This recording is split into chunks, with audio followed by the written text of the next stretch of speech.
Hello, welcome back. I wanted to do a little introduction to my second year elective. Obviously, having taken the personal learning and student learning in the digital age course with me in first year, you have a fairly good idea how I work and what my way of working is and how I get people to do stuff both individually and collaboratively.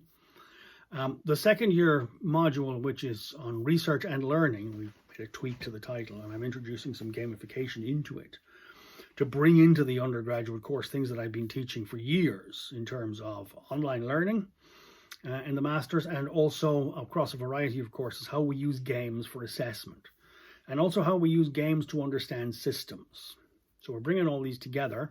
It'll be online. Everything I'm doing this semester will be online, and that means that while I'm not commuting, I'll have more time to devote to online office hours, to giving you feedback, supporting the online process. It's become clear now that the particular set of skills that people in our degree develop in terms of building learning communities and learning communities that will work online and collaboratively are now even more important. So this is, at least one piece of good news for us. So we're going to start off with a little review of what we did last year. The first half of the course, people will generally work individually. We will find topics into which people will assemble in groups for the second half. We'll have a bit of a review of the whole process of locating and evaluating sources and doing annotations and mind maps of the material in sources and understanding the argument web, and maybe making clearer how it relates to a thing called the semantic web, which is a very important way for organizing knowledge in the future. And then we'll go on to research methods proper. Whether it's academic or business research, there's things you need to know how to do. Design an online survey. Prepare for an individual interview with a subject matter expert on a topic and record it, transcribe it. Conduct a focus group. Get a group of people in a room for a group interview. Analyze text, qualitative text analysis. We'll look at some simple tools for taking a body of text and seeing what the big concentrations and the main points that come out of it are. We'll talk a little bit about field research and observational and ethnographic research, which is an important part of design thinking. How do you go out there and look at what people are doing, in a particular place, how a particular problem manifests itself in the real world, so that you can understand how to build a solution. And that's interesting and hard.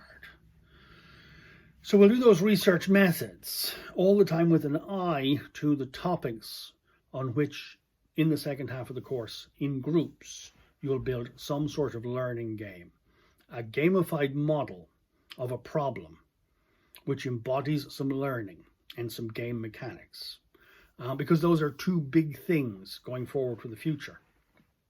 The ability to develop and design and have some awareness of how online learning works, and how you deal with things, in terms of structuring learning activities and assessment, how you relate that to using games as a platform to tell a learning story, and how you relate it to, games mechanics relate to assessment, for example, in learning, and you'd be surprised how closely they can dovetail together.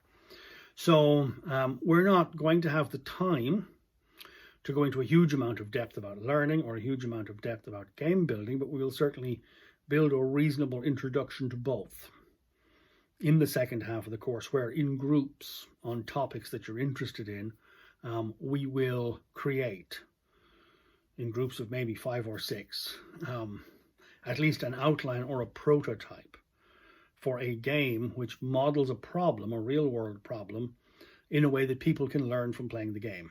And that the model that we build embodies the research that you do in the first half of the module. Assessment is going to be by a portfolio. The first half will largely be stuff that you do from week to week, individual research tasks, designing an interview, a survey, those sort of things.